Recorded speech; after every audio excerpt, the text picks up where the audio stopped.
ദക്ഷിണേന്ത്യൻ സംസ്ഥാനങ്ങളെ ദുർബലപ്പെടുത്താനുള്ള ലോക്സഭാ മണ്ഡല പുനർനിർണയത്തിനെതിരെ തമിഴ്നാട് മുഖ്യമന്ത്രി എം.കെ. സ്റ്റാലിൻ ലോക്സഭാ അതിർത്തി നിർണയ വിഷയം ചർച്ച ചെയ്യാൻ സർവകക്ഷി യോഗവും വിളിച്ചിട്ടുണ്ട്.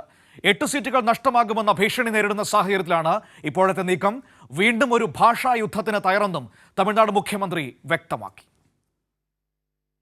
ലോക്സഭാ മണ്ഡല പുനർനിർണയത്തിൽ ദക്ഷിണേന്ത്യൻ സംസ്ഥാനങ്ങളിൽ സീറ്റുകൾ കുറയുമെന്ന സാഹചര്യത്തിലാണ് തമിഴ്നാട് മുഖ്യമന്ത്രി രംഗത്തെത്തിയത്. ലോക്സഭാ അതിർത്തി നിർണയ വിഷയം ചർച്ച ചെയ്യാൻ മാർച്ച് 5-ന് സർവകക്ഷിയോഗം വിളിക്കാൻ സെക്രട്ടേറിയറ്റിൽ ചേർന്ന മന്ത്രിസഭായോഗത്തിൽ തീരുമാനിച്ചിട്ടുണ്ട്.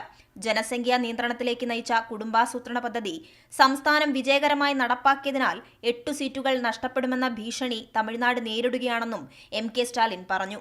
ഇന്ത്യൻ തെരഞ്ഞെടുപ്പ് കമ്മീഷനിൽ രജിസ്റ്റർ ചെയ്തിട്ടുള്ള ഏകദേശം 40 രാഷ്ട്രീയ പാർട്ടികളെ സർവകക്ഷി യോഗത്തിലേക്ക് ക്ഷണിച്ചിട്ടുണ്ടെന്നും രാഷ്ട്രീയ വ്യത്യാസങ്ങൾ മറികടന്ന് ഐക്യത്തിനും എം.കെ. സ്റ്റാലിൻ അഭ്യർത്ഥിച്ചിട്ടുണ്ട്.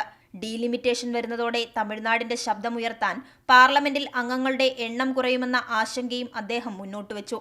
തമിഴ്നാടിനെ മാത്രമല്ല ദക്ഷിണേന്ത്യൻ സംസ്ഥാനങ്ങളെ മുഴുവൻ ദുർബലപ്പെടുത്താനാണ് നീക്കമെന്നും സ്റ്റാലിൻ ചൂണ്ടിക്കാട്ടി. അതേസമയം വീണ്ടും ഒരു ഭാഷായുദ്ധത്തിന് തമിഴ്നാട് തയ്യാറാണെന്നാണ് മുഖ്യമന്ത്രി എം.കെ. സ്റ്റാലിൻ വ്യക്തമാക്കുന്നത്.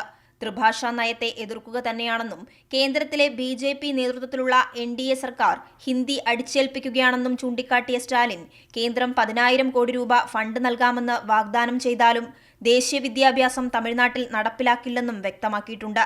കൈരളി ന്യൂസ്, ദില്ലി.